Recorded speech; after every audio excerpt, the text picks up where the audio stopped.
What's going on, guys? It's JD with JD's Wraps. Got another video for you here. Topic of this video is essentially going to be everything Flexishield. For those of you that don't know, Flexishield is a new, they're calling it Cosmetic PPF. So essentially what we have here is the properties of PPF, and then we have the color changing ability of vinyl. So if you want to change the color of the car, but your main focus is to protect the paint, which, to be honest, a lot of clients, that's their concern. They care more about protecting the paint than they do changing the color, even though they do want to change the color. But as soon as they ask about the durability and the long-term, hold up of vinyl, you have to be honest. Essentially, vinyl is not there to protect the paint. It's there to change the color of the car first and foremost. Obviously, it's better than nothing, but it's no match against scratching, rock chips, things like that. So this is quote unquote best of both worlds. You have I believe it's 7.5 mil thick polyurethane PPF. So essentially this is just like your Expel or any other base level film. It's not as thick as the Super Expel or whatever it is, where it's like 15 mil, but it's just as thick as the standard PPF that goes on the car. And then of course you have the added benefit of having, and apparently they're actually using real paint in the film itself to give you these insane colors, great finish, all that good stuff. So I was really excited when I heard about it. I wanted to try it. The more I learned about the companies, they're actually based here in Arizona, and I like that. Everything's made in the US, so I figured we would give it a shot. This is my wife's Tacoma, so we didn't try it out on a client's car, and I'm really glad that we didn't. I'll kind of go into that. But it's my wife's Tacoma. We bought it for Christmas and knew we were going to wrap it. We were thinking about going with another super high gloss, kind of purple metallic. We were going to do a Nosatec, but we decided that made a lot more sense to do Flexishield, because I have a lot of people that hit me up for PPF, and now I have something that I can offer them. The other thing that drew me in is that this is a 100% dry install. So if you've seen videos of PPF, you normally have to wet the whole car, wet the film, and it's a whole process. This is essentially installed just like vinyl is. So I was very excited about it and decided to pull the trigger. It is a unique film, which is why I'm filming this video. I feel like if there was a video out here like this before I started doing it, I would have had a little bit better luck. And don't get me wrong, it went really good. This is probably one of my most favorite wraps. It's insane in person. It's mind-blowing. So don't get me wrong, but with anything else, you use a film for the first time. I've never used a film for the first time and totally killed it. There's always a learning curve. So I'm totally keeping that in mind with everything that I say here. The other thing, not sure if this is worth mentioning, but this is my own opinion. I'm not getting paid by these guys or anyone else. I'm just putting out the video because I want to help people out there that are interested in the film or thinking about doing it, especially if you're a solo installer. So with that being said, I want to just kind of start with the things to know. What I guess I knew some of this stuff, but I guess what I wish I knew before I got the film. So I would most describe this film as being a cross between a Nosatec and Tech Wrap, which some people would argue are the same thing, but the main difference between a Nosatec and Tech Wrap is a Nosatec has a much lighter adhesive. It pulls up and whatnot. The film's not like that. It's sticky, so it's a very, very high tack, aggressive film. So when it hits the car, it's stuck on there and it's stuck good. So that's very important to know. It's a thick film as well, so it's very thick. Obviously, it's 7.5 mil, which is pretty much double the thickness of vinyl. So you're going to feel that when you kind of get on there, which has its good and bad. And the other thing is, it's like a Nosatec because it's very bulky. So it's a 60-foot roll, so it's not 75 feet. That's something else to consider as well if you're wrapping a bigger car. I would have ran out of film, essentially. I didn't rewrap anything, I didn't screw up, but I would have ended up running out of film. So I'm glad I bought the 75 feet. That came in handy, but it's 60 feet and it's very bulky. It's got the thick cap sheet, just like a Nosatec. So I've seen people install it. I didn't even try to install it because I I don't like all that static. I kind of neutralize the static before I actually put the film in the car, which I'll go into as well. But basically, it's got that thick cap sheet, so when you peel it off, you get all that static, and it makes the roll very heavy and very hard to handle if you're a solo installer. I don't think that's a con. I think that's a good thing, because this is what gives the film its insane finish and also protects it during shipping and things like that. So I can't bitch because I work in my house and it's a pain for me because I don't have room to unroll it, etc. You know, it's a good thing because it preserves the properties of the film, but it is something that's good to know. What I did to get around kind of having issues with the static, and it was actually much better than a nose attack. It wasn't as staticky, nor did it suck in as much debris. Is, you know, as soon as I cut my piece, I peeled off the plastic, flipped it over so it was PPF side down, and I took just a wet towel and I wiped the entire back and then rolled it up. I noticed that got rid of pretty much all the static, so when I actually brought it out to the car and got started, the static wasn't there. So that's a really good tip. I highly recommend doing that. But yeah, so some other things that are kind of worth knowing. It's a bulky roll. With that is tunneling. So I didn't have this issue because I kind of recognized off the bat that this is something that you need to worry about. But essentially, if you don't roll your master roll up and it still has the top sheet on and you don't roll it up tight enough, what will happen is the cap sheet will actually cause the adhesive to get exposed, and it's kind of hard to describe, but you see like little channels going up and down the film, and what happens is the adhesive gets damaged and you can actually see the lines when you go to put it on the car. So they say to peel it off the whole roll right when you get it. I was kind of doing it in segments, so I'd cut a piece, peel it off, cut another piece, peel it off, because I don't have the room to roll out 60 feet. So that's something else that's worth paying attention to. If you get the roll from someone and it's all messed up, you got to send it back. But if you just tie it up really tight, you know, roll it really tight and then tape it, you should be fine. Full disassembly. So this was a black truck. I don't wrap a lot of trucks, but wrapping black cars in general, usually you can kind of get away with doing a little bit less disassembly. I pulled the handles, I pulled the mirrors, but treat this like it's the whitest car you've ever wrapped. Take everything off. You're really gonna want that ability to stretch past where you're trying to wrap. Get your hand around stuff, be able to get two hands around stuff. This film tends to overstretch almost immediately, especially if you're using heat.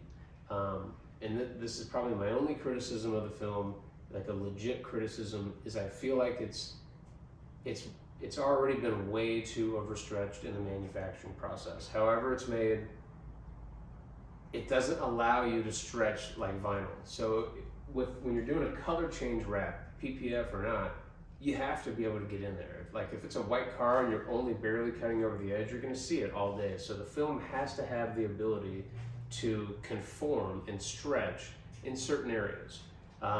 It does shrink back really well, so if you stretch it and shrink it back, but it doesn't overstretch really easily where all of a sudden you're left with wrinkles and there's really no way to get out of it because the film is so thick. You can't pull them flat, you can't shrink it flat. So that's just kind of something to keep in mind. But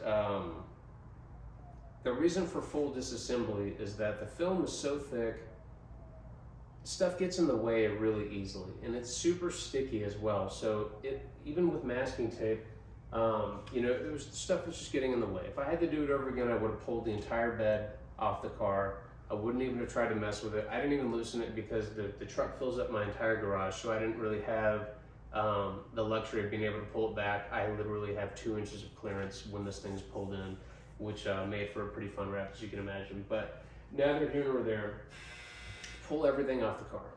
Trust me, you're gonna want to have the ability to get your hands in there to stretch and be able to relax and maybe even cut heavy. That's the other thing. If you've overstretched, and you need to put lamb tape down or something like that, you're just gonna really want to take everything off the car. I ended up pretty much pulling it all apart, but after I was already halfway done with it. You know, I did the passenger side first, ended up pulling everything off the driver's side. So yeah, highly recommend that. Because the film was so sticky, I wiped the panel down with, I sprayed my towel with soap and water, and I just wiped down the panel before I wrap. I feel like this kind of gives you the benefit of tack reducer.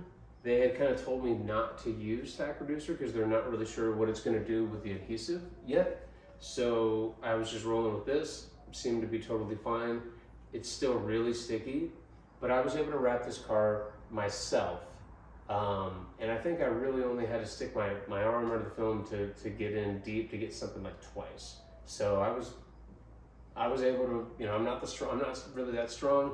I was able to pop this up and stretch it. It does take pretty much everything that you have, but the point is that the soap and water at least gave me enough where you got to pull hard, but it at least came up. I wasn't stuck and not able to do it. So I recommend doing that. Of course, you're going to want to degrease your edges. Corners. I really just didn't. I thought I kind of had it figured out, but not so much. So the corners are different because it's super thick, and it just doesn't. I don't know. It's hard to describe, but basically, it doesn't seem to really shrink the way that you're expecting it to around the corner, which is fine. So what I ended up doing is I did the technique where you kind of lay it over the corner, and like let's say that this is the edge of the corner and the film's laying over like this. You pull it up right to the top. I warmed it, and then I stuck the edge of my squeegee in there to make like a little pocket, and then that pocket rolled around the corner. Then I shrunk it, and then I just did my normal thing after that. But I was melting the corners. So there's just the film continues to shrink. That's maybe kind of another, there's really not too much bad I can say about the film except for that, the overstretch thing and that it continues to shrink. And this is kind of indicative of calendar films, right? Like Tech Wrap and Tech, where you can sit there, the highest heat setting, and blast it, and you'll watch it, maybe very small, but it'll continue to shrink and shrink and shrink and shrink. So for corners, I felt the best practice was to melt them. This was with a heat gun. I wouldn't use a torch with this film. I don't think you're going to get anywhere. You need a lot of heat to get this, so a torch is just not going to do it. Talks about static. Cold environment. So even with us being in Arizona, it still hasn't warmed up that much yet. But I did notice one afternoon I was laying one of the panels and I was doing, my normal squeegee side to side, and I started getting glue lines on each pass because I had let the room get a little bit warm, let's say approximately 80 degrees. So I would definitely do this in as cold as environment as you can create, basically, to avoid the glue lines. Speaking of that, let's talk about it. Glue lines. You see a lot of this. A lot of people asking about glue lines and techniques and whatnot. I wouldn't say that the glue lines you get are super bad, number one. And number two, I would say that they're not that prevalent. It was not something where I was like, oh man, I'm getting glue lines all the time, and I was annoyed by it. And as soon as you pull this out in the light, you just don't see them. Now they claim that the glue lines will cure out. That's yet to be determined. I'd have to really look, but it wasn't like 3M. 3M, in my opinion, has some of the worst glue lines for gloss films out there. A Tech, if you don't know how to install it, you can get really bad glue lines. I would say this is moderate to whatever, I guess less than moderate. It really wasn't that bad for a gloss film. I thought it was pretty forgiving, and you can heat out the glue lines as well. So if you get really bad area, pop it up, kind of warm it, they will go away and you can reset it. But I didn't think it was too bad. Let's see. I had issues with scoring the film, and I have to put a caveat in here because I was using my normal yellow NT cutter that everyone uses the whole time, and I was going through blades left and right, and I was having issues with scoring the film. It just, even with like a fresh blade, that was really the only time I could guarantee score it was like with a fresh blade, first cut, And then after that, I would have to clip a new blade if I wanted to get that absolutely clean cut. So the reason why there's a caveat is today I switched to my NT Pro blade, which is this guy, and I was scoring all day with it. So I really wish I would have used this in the beginning.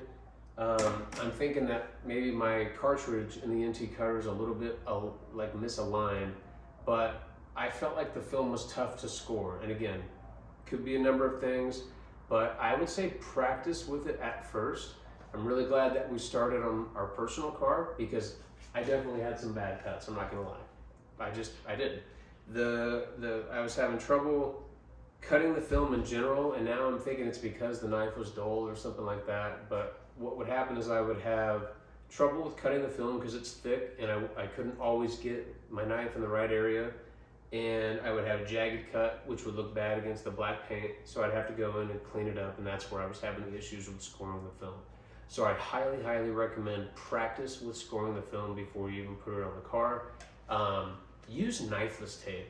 Honestly, like I've talked to a couple other people and they tend to agree as well. Use knifeless tape. Like if you can, just use that. Don't even worry about it. It'll come out looking great. I was using Design Line the whole time. It works perfect with this stuff. I didn't have any issues. I was really pleased with that. Just regular old Design Line, regular knifeless tape technique, and it came out great. Very smooth edges, seams look good. I had no problems with seams or knifeless tape. When you score, I recommend pulling fast because you do get those little kind of like pieces of the base layer, whatever it's made out of here. That's what's funky as well. It's kind of like tech wrap in that regard as well. If you don't really fully score tech wrap and you pull it, you get a little bit of kind of the bottom layer hanging there. You'll score through the top layer, but then the bottom it'll look really shitty. So I have had the best luck when I scored it and then pulled quickly. But again, use knifeless tape. You won't have to worry about it. Let's see. I mean, for the most part, I mean that's it. You know, those are the things to know, and a couple little criticisms, but not even real criticism. The overstretch thing was weird. I got to be honest. It made it really hard to install, and I had to put some lamb tape. I ended up using a decent amount of lamb tape in just a couple areas. The back of the cab was the hardest area. The back top part where you have to get that stretch. It's a big 3D stretch. I didn't have the biggest piece of material, so perhaps if I would have had a bigger piece of material, which to wrap that part, I don't even really know how. You're always kind of using the top corner of so I really don't know what I would have done. But I definitely had some failure that I had to work with around the back of the cab, which I used lamb tape on. And then I'm noticing that pretty much everywhere that I'm having to heat and stretch the film, except for the typical recesses, this is more like little things, like you know, behind where the headlight is, you have that little pocket, that like lifted.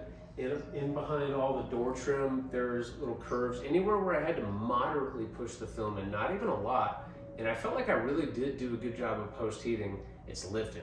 So that's why I've got it out here in the sun right now. I'm letting it kind of really get some good heat on it and kind of see what's going on. But those types of things are lifting. So I would say really blast it with heat, but be careful, because that's the other thing, is the film does burn pretty quickly, the top layer, whatever, maybe, I don't want to say whatever it's made out of, the PPF, the top layer, it burns. If you heat it too much in one area, and you know, obviously this happens with vinyl, but I felt like it's, not that it was unpredictable, but it's just, it was kind of hard to control. So definitely use a thermometer, your IR thermometer. I guess maybe I wasn't using it as much, but if you heat in one spot, it does have the ability to burn. So just kind of keep that in mind as well. So just the standout good things. You know, let's end on a good note. Not that that was bad, but I did want to, and again, this is all my opinion. You guys may disagree. You may think that I'm totally wrong. I would love to talk with you guys love to talk with you guys about it in the comments. So let me know. You know, if you have questions, I will answer any questions. I've been working with this film now for the past 6 days, all day, and I feel like I got a pretty good handle on it. So let me know if you have questions. Let's see. Other than that, the film does legit self-heal. Scratches, anything like that I got in it while I was working on it, they all totally, you know, went out just fine. So the film does legit self-heal. I had an area that had a scratch that I couldn't get out, and I was able to use just some basic, like, Adams or something like that, polish with just a rag, and it came out really nice as well. So that's kind of cool. The finish on the film itself is great. It's it looks kind of like glass. Like it's very reflective. It looks very clear, very glassy. It's got a really nice gloss. You do have to kind of watch it, right? Overstretching will burn out the gloss. You'll still get the hue and whatnot, but it will kind of hurt the gloss a little bit. So it's just got an insane finish. It's a beautiful film, striking in person. And it's really nice.